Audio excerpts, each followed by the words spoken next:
see arukus, eks ju, budhi sanskriti keeles, budhi jooga. Ta on selline huvitav agregaat või aspekt sinu psüühilises energias ja valikuvabaduses.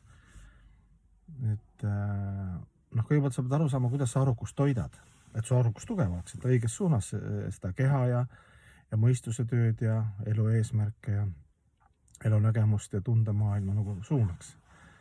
Et arukust sa saad ainult toita läbi hea eeskuju, eks ju. Läbi kõrva kuulad häid loengud või siis läbi silma loed või siis kuulad mingit head sellist vaimu tõstvat vaimset muusikat. Et sa pead nagu seda arukuse energiat, budhi energiat kogu aeg toitma, et siis arukus on siis, mõnes mõttes võib öelda, et ta on sinu mõistuse või selle mõttetöö vanem vend, sõber, ülemus.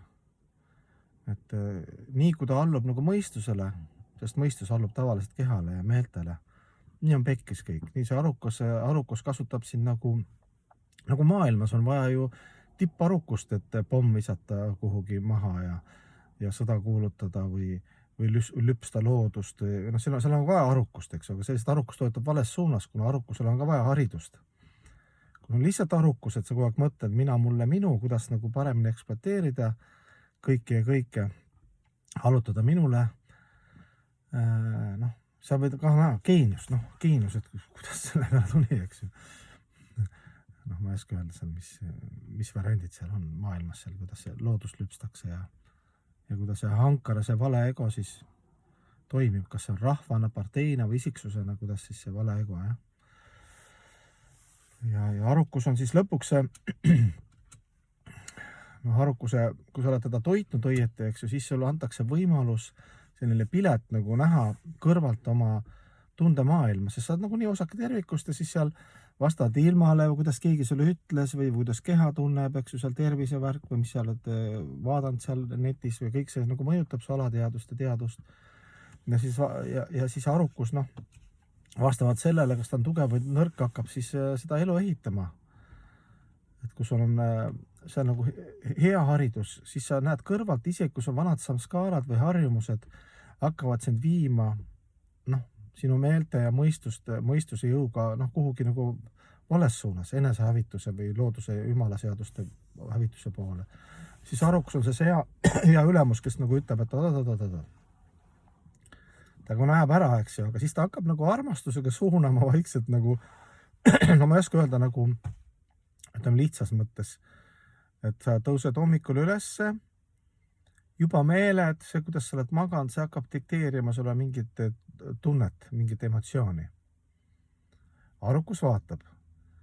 Nii, mõistus on kuidagi, täna hommikule meeled on kuidagi, selline tuju ei ole eriti võib-olla hea, tulevad mingid, ma ei tea, mälestused, mõtted, mis ei ole sellised väga positiivsed või lihtsalt seal mõistus mõtleb mingit selle maailma, kõiki neid õudusi läbi meedia või ma ei tea.